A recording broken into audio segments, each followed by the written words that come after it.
sitting alone in the living room.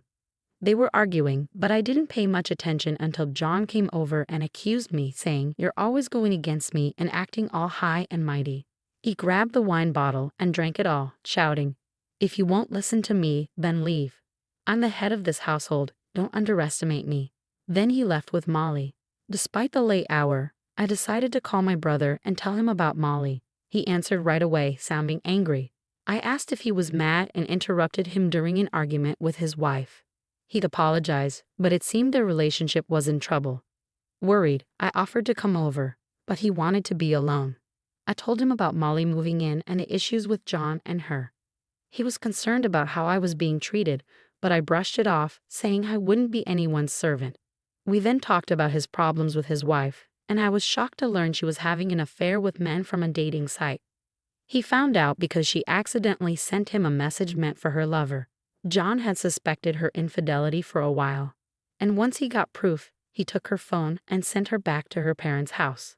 He plans to visit them tomorrow for a discussion. We ended the call acknowledging that both of us were in tough situations and agreed to catch up again soon. While I was finishing up unpacking, I waited for John and Molly to come back home. They returned late, happily tipsy. As I continued organizing, they approached me and Molly came up with an idea. "Let's turn our bedroom into Molly's room. We can each sleep in our own workrooms. What do you think? It's a good idea, right? Just make sure Ollie's room is cleared out by tomorrow," she said. I wanted to clarify something and ask them, how much will Molly contribute to groceries and household supplies each month? And since she doesn't plan on staying forever, how long does she intend to stay? My husband started to panic at my questions. "What? You want money from unemployed Molly? I'll cover it with my salary, so there's no issue, right?" Molly chimed in. "As for how long I'll stay, until I'm satisfied. My mom's cooking is too old-fashioned for me and I don't like. She's always nagging me to do laundry and cleaning at home. But here, I can do whatever I want without spending a dime. It's the best. If you don't like it, Anne, why don't we move out?" I retorted, "Then let's split the household expenses. I'll work to cover my share. Feel free to use your salary for yourself and Molly," I told them. They seemed pleased with this, although I added, "You'll need to take care of your own chores." They didn't seem to be listening, so I left a note to make it clear. The next day, I visited my brother's workplace because I was worried about him. He's the president of a construction company, taking over after our father passed away last year. When I got there, he was surprised to see me. He asked what's up, and I explained what happened the night before, asking if he could hire me at his company. He agreed, saying our secretary is leaving due to her husband's relocation. Then he told me about his situation. I was shocked to hear that his wife was pregnant, but it was clear the child wasn't his. The messages on the phone John had taken from his child revealed conversations, photos, and videos with her lover. They showed that the man was trying to avoid responsibility after learning about the pregnancy. When I asked my brother if he planned to divorce his wife, he said, "It's tough on the kids, but divorce seems like the only solution." So I recommended involving a lawyer for a proper discussion. Then I went home. In my room, I couldn't stop thinking about the texts and pictures my brother showed me of his wife's affair. It was hard to shake them off. The sister-in-law I knew was loving and family-oriented, and I admired her for it. But she had betrayed my brother. It felt like losing a close friend, and tears filled my eyes. Despite this, Molly kept knocking on my door, asking for food, but I was too overwhelmed to argue, so I left her be. Then my husband called, even though he should have been at work. I didn't pick up because I knew what he wanted to discuss, and I wasn't in the mood to talk to anyone. Shortly after, I received a text from my brother, asking if I could go with him to see a lawyer the next day. I sent back an OK sticker. I must have dozed off. My husband's yelling woke me up. "You didn't even make food for Molly, and you're sleeping? What's up with that?" he shouted. I silently handed him a note and pointed to it for him to read. He then said to Molly, "Let's let her rest today. She seems off. We can talk to her tomorrow once she's feeling better." "I'm not sick. I'm just tired of you guys arguing," I mumbled before falling back asleep. The next morning, without waking my husband, I went to my brother's place. He hadn't slept at all, and his eyes were red. I made breakfast for the kids and drove them to kindergarten. They mentioned, "Mommy and Daddy fought and Mommy left." Mommy was the bad one. She left us alone at home, and we cried. Daddy got mad. They seemed to think it might be better without their mom since she got angry easily. I reassured them, if you feel lonely, call auntie, okay? They cheered up, saying they might get lonely today. They didn't seem too sad about their mom not being there. After dropping the kids off, I went to the lawyer's office with my brother. The lawyer informed us that there was substantial evidence from pictures, videos, messages, and recorded conversations on my sister-in-law's phone. My brother's main aim was to divorce while retaining parental rights. After he shared his story, I got some advice about my own situation with my husband before my brother dropped me off at home. He was planning to gather the family and break the news about the divorce. If anything happens, don't hesitate to call. We'll all be there for you, he said somewhat ominously before leaving. When I walked into the living room, the house was a mess. It seemed like they had attempted to make breakfast, with greasy surfaces in the kitchen and dishes left on the table. I sighed at the sight. As I debated whether to clean up, Molly appeared. Where did you go without making breakfast? John didn't eat anything and left for work. Isn't it your duty as a wife to take care of household chores? She accused me. I retorted, I'm not your maid. Weren't you taught to clean up after yourself since you were a child? Ignoring her insistence that you're the wife, I walked away and headed to my room. When I returned to my room, I found that Molly's belongings had taken over. Confused, I asked her, did you go into my room? Your stuff is in there. What's going on? She replied, I've always loved your room. It suits my neat and cute style perfectly, don't you think? I moved your things into the guest room. Furious, I hurried to the guest room. My computer and belongings were scattered haphazardly. I felt a surge of anger. It was too much to bear. I felt an intense desire for revenge. I'll never forgive her, I vowed. I decided to wait for my husband John to come home, show him the mess, and ask, do you still want to live here with Molly? I prepared myself for any possible outcome. John arrived home earlier than usual, seemingly after a call from Molly. I heard his heavy footsteps approaching the guest room. As I watched him head straight for the guest room, I was sure he already knew about Molly taking over my room and wouldn't support me.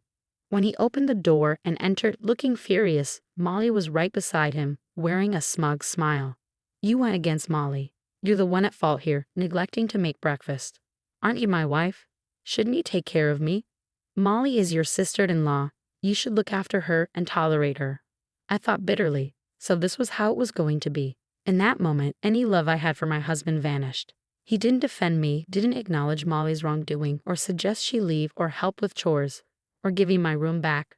I told him if you're letting Molly stay, I'll invite my brother over. He's never seen our house. Maybe I should call him now. Despite his usual fear of my brother around Molly, John acted boldly. Are you sure about that? If you bring him here, I'll kick you out, he threatened confidently. I stood my ground. Go ahead, try to kick me out.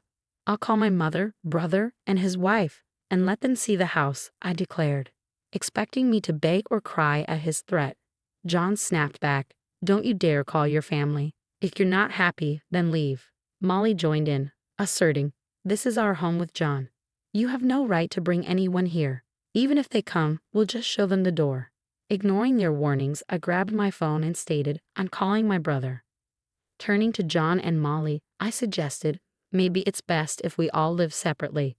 We can have our own space and enjoy ourselves without any worries. Molly seemed thrilled at the idea of me leaving, with John agreeing. That does sound like fun. Perhaps it's time for a divorce. Frustrated, I decided to call my family over. Despite John and Molly's excitement about me leaving, I warned, you'll regret this decision. I'm calling my family now. I dialed my brother and urged my family to come over as soon as possible.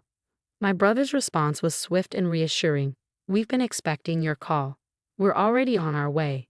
His foresight touched me deeply. Within about 30 minutes, my family arrived. Molly, who had threatened to kick them out earlier, turned pale at the sight of my brother. Molly, I thought you were going to show my family the door, I remarked. She could only shake her head in response. Seeing her and John's fear after facing my imposing brother was quite satisfying. Both my brothers have been practicing judo since childhood, and their presence is quite intimidating. Standing over 6 feet tall with a buzz cut, my elder brother used to compete nationally until a knee injury in college. Now, he coaches at a local boys' club. My younger brother is just as formidable, also practicing judo and resembling his older sibling closely. Despite being quite memorable, Molly seemed to have forgotten encountering them at the wedding. We're getting kicked out by who?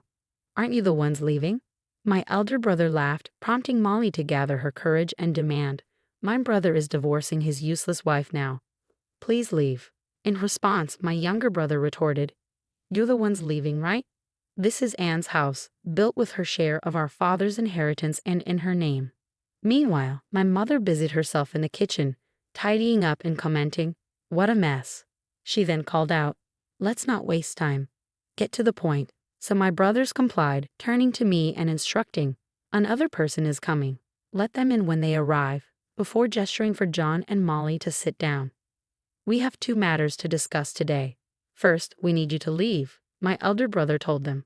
When Molly asked if the house belonged to me, John hesitated, saying I was involved in the interior design discussions with the contractors, so I thought it was mine, but maybe not. But I'm the head of the household, right?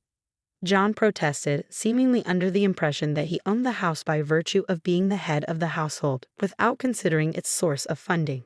Being the head of the household and being the owner of the house are 2 different things. Someone pointed out, leaving John speechless. However, Molly remained defiant, citing residency rights. I won't leave. I have the right to stay, she declared, glaring at me. Residency rights don't apply here since you're not paying rent. Someone countered, leading John to resist further. But I'm married to Anne. I can't leave. We can't separate, he insisted. At that moment, the doorbell rang, signaling the arrival of the guests my brothers had mentioned. When I opened the door, my sister-in-law, my elder brother's wife, stood there in tears. Before letting her in, I asked my brother how we should handle their presence. My mother offered to take care of their child upstairs. After settling my mother and welcoming my sister-in-law inside, John was shocked to see her. How did you find out where we live? He stammered, acting suspiciously. My elder brother intervened, reminding John of their second matter to discuss. John's face drained of color. What? It seemed he was unaware of her identity as my brother's wife. Realizing his mistake, he attempted to flee but was frozen in place. Seems like my wife is pregnant with your child. Did you 2 plan this? My brother accused, slamming evidence of the affair onto the table. Well, what's your next move? For me, it's divorce, nothing less, he declared. Fearing the consequences, Molly attempted to retreat upstairs. My younger brother wasted no time in instructing Molly.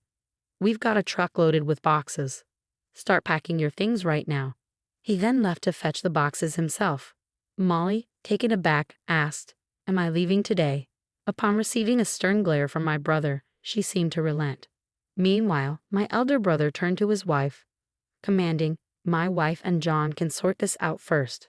Sign the divorce papers. He handed her the papers and a pen. Although she hesitated upon seeing that custody was assigned to him instead of her, he dismissed her concerns, stating, that's what the kids want. Your opinion doesn't matter. With tears in her eyes, she signed the papers. Moved by the scene, I saw the tears welling up in my brother's eyes, realizing the emotional toll it had taken on him. Then it was my turn to decide. Anne, what are you going to do? My brother asked. Without hesitation, I declared, I choose divorce too. I want him out of my house as soon as possible. My husband dropped to his knees, begging for forgiveness. Please, I don't want a divorce. It might not even be my child, he pleaded. However, when my brother revealed that he had undergone surgery to prevent further children, my husband was left speechless. My brother handed me blank divorce papers. If you want him out right away, why don't you have him sign? He suggested. Reluctantly, I instructed my husband to sign, which he did. I then presented him with 2 pledge documents prepared by my lawyer. One was for him and the other for Molly, pledging to pay for the damages they caused to the house, totaling roughly $30,000. Additionally, the documents stated that they were never to enter my house again in the future. John glanced at my brother and me, perhaps intending to voice a complaint, but a stern glare from my brother silenced him, and he reluctantly signed the pledge document. His shoulders slumped as he made a feeble attempt to head upstairs to gather his belongings for the move. However, my brother intervened, producing a marriage license. I got this for you too, he announced, handing it to his wife. Without hesitation, she signed it and urged John to do the same. You've made a mess of my life, and you can't escape responsibility, she declared with a determined look.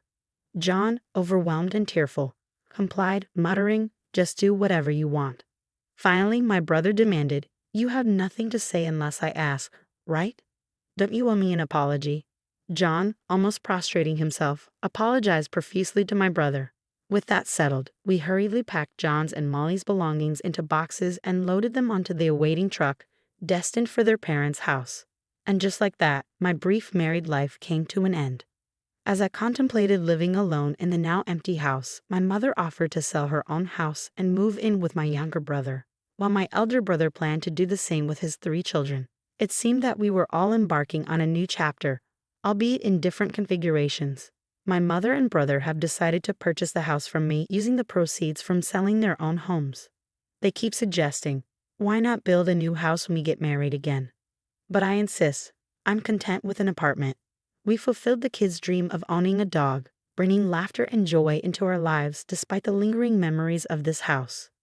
Meanwhile, my ex-husband reportedly remarried my former sister-in-law 6 months later and now resides with her at his parents' house. He's working tirelessly to pay for the damages to the house, while Molly is treating her new sister-in-law like a maid, causing her to lose her mental stability. Unable to bear seeing her daughter in such a state, Molly's mother kicked her out of the house. Seeking refuge, Molly turned to my ex-husband for help, only to be met with blame. He coldly remarked, "If you hadn't moved in, we'd still be living in that mansion." Left isolated and without support, Molly found herself alone in her troubles.